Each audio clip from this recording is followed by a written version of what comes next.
It's me.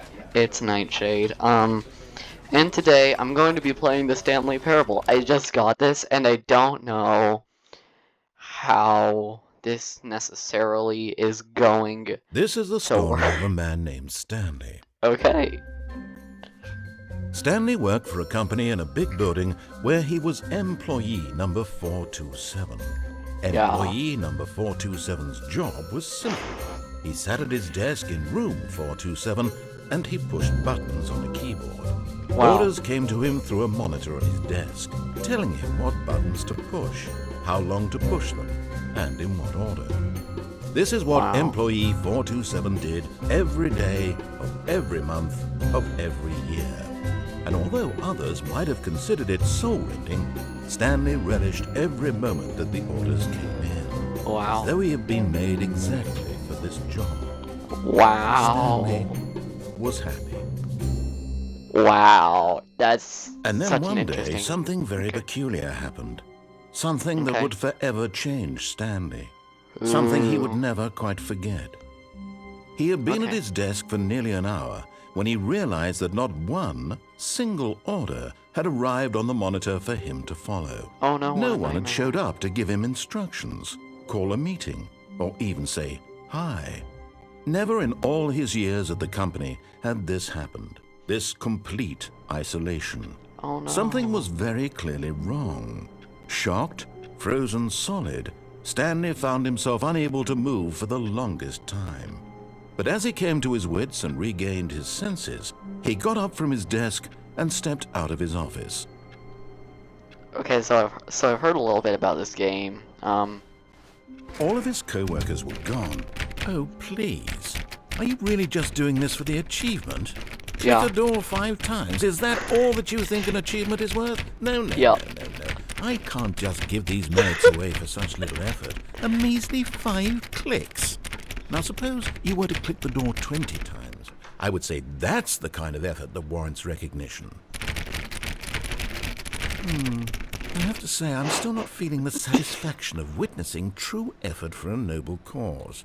Perhaps 50 clicks will do it. Yes, almost certainly 50 clicks.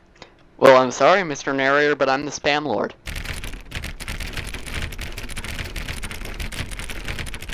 No, I'm still not feeling it. I want this achievement to have meant something. It has to be a true reward for valiant effort. I want to see some hustle, Stanley. I want to see commitment, a willingness to go all the way, no matter what the cost. Why don't you go put 20 clicks into door number 417?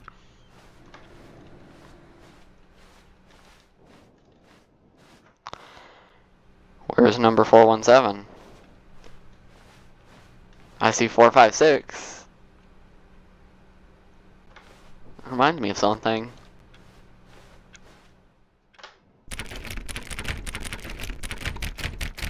Oh, great. Now, go click a few times on door 437.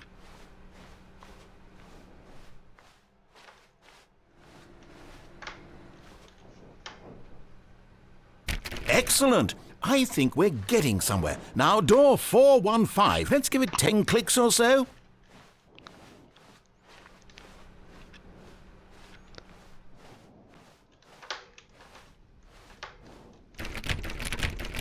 Now, back to door number 437. I'm just gonna do this for the whole video, am I? Let's see. How about you click on, well, I don't know, the copy machine? All right, back to room 417. I'm really feeling it now. I think we're getting somewhere. Okay, now go climb on employee 419's desk.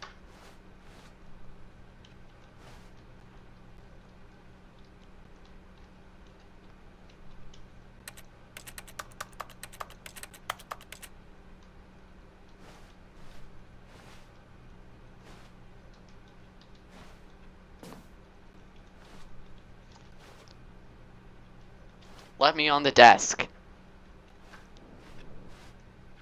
Honestly, I'm just gonna keep going with the story. When Stanley came to a set of 2 open doors, he entered the door on his left. Wait. Can't I just make the narrator angry by just going through the door on the right? Should I do that? I'm gonna do it. This was not the correct way to the meeting room, and Stanley knew it perfectly well. Perhaps he wanted to stop by the employee lounge first, just to admire it. Ah, yes, truly a room worth admiring. It had but eager to get back to business, Stanley took the first open door on his left. Stanley was so bad at following directions, it's incredible he wasn't fired years ago.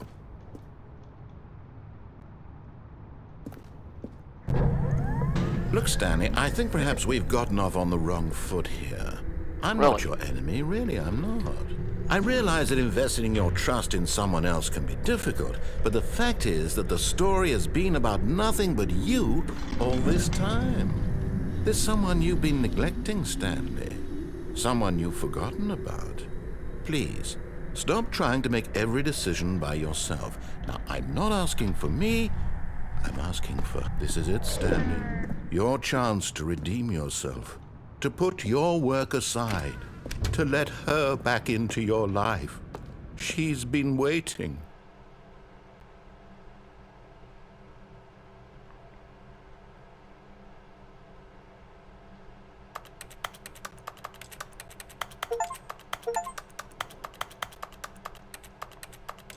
Should I be concerned? Or...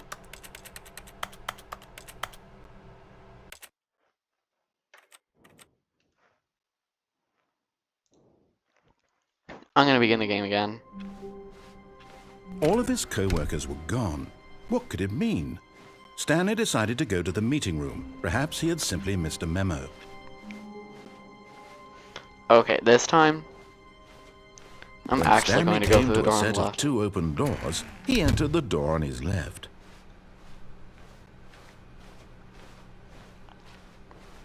Yet there was not a single person here either.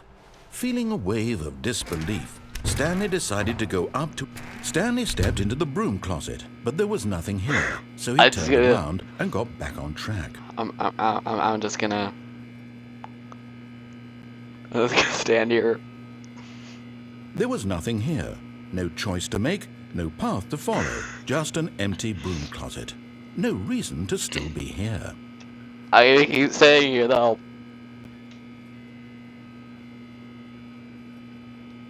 It was baffling that Stanley was still just sitting in the broom closet. He wasn't even doing anything.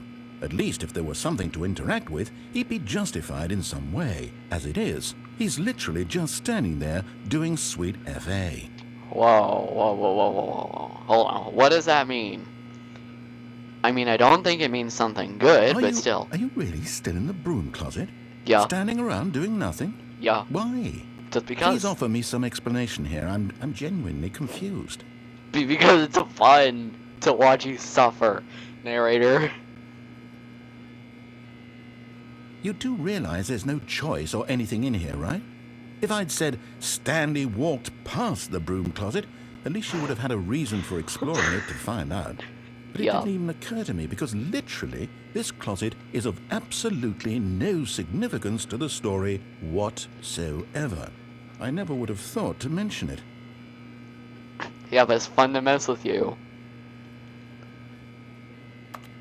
Maybe to you this is somehow its own branching path. Maybe when you go talk about this with your friends you'll say, "Oh, did you get the broom closet ending? The broom closet ending was my favorite." I hope your friends find this concerning. Yeah, they probably will. They will. Stanley was fat and ugly and really stupid. He probably only got the job because of a family connection. That's how stupid he is. Okay. That or with drug money. Also, Stanley's addicted to drugs and hookers. Okay. I did not need to know that. Well, I've come to a very definite conclusion about what's going on right now. Okay. You're dead. Oh. You got to this broom closet, explored it a bit, and were just about to leave because there's nothing here, when a physical malady of some sort shut down your central nervous system and you collapsed on the keyboard. No. In a situation like this, The responsible thing is to alert someone nearby so as to ensure that your body is taken care of before it begins to decompose. Hello? Anyone who happens to be nearby? The person at this computer is dead.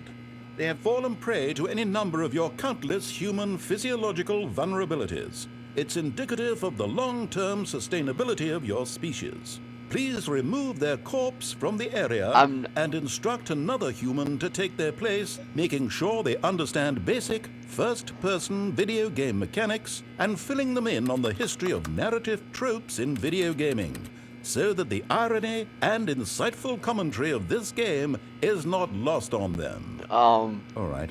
When you've done that, just step out into the hallway.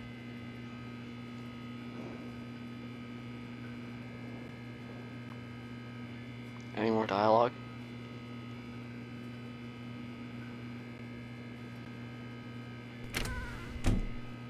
Ah, second player. It's good to have you on board.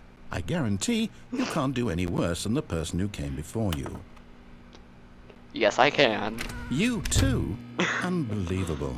I'm at the mercy of an entire species of invalids.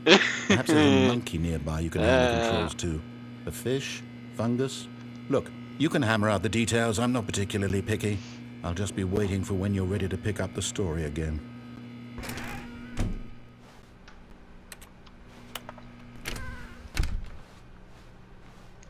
Coming to a staircase, Stanley walked upstairs to his boss's office. You know what? I'll actually go upstairs. I'll actually proceed with the story. Executive bathroom. Sure. Money in the morning, money in the evening, money for breakfast, money, Chris. Sure, why not? Let's just shut that door. Stepping into his manager's office, Stanley was once again stunned to discover not an indication of any human life. Shocked, unraveled, Stanley wondered in disbelief who orchestrated this. What dark secret was being held from him? What he could not have known was that the keypad behind the boss's desk guarded the terrible truth that his boss had been keeping from him. And so the boss had assigned it an extra secret PIN number, 2845. But of course, Stanley couldn't possibly have known this.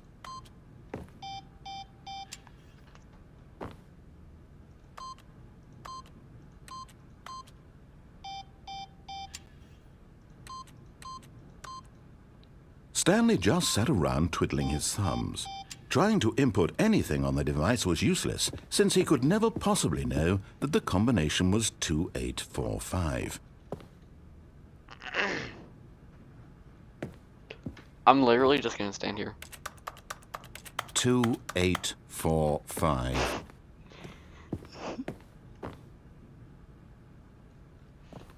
I don't want to input the correct combination.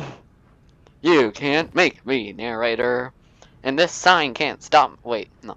This keypad can't stop me because I can't read. But it turns out that the panel's emergency override kicked in, and the door just opened all by itself. And Stanley got the hell along with the story. Well, whoop-de-doo. I think I'm making him angry. What do you think?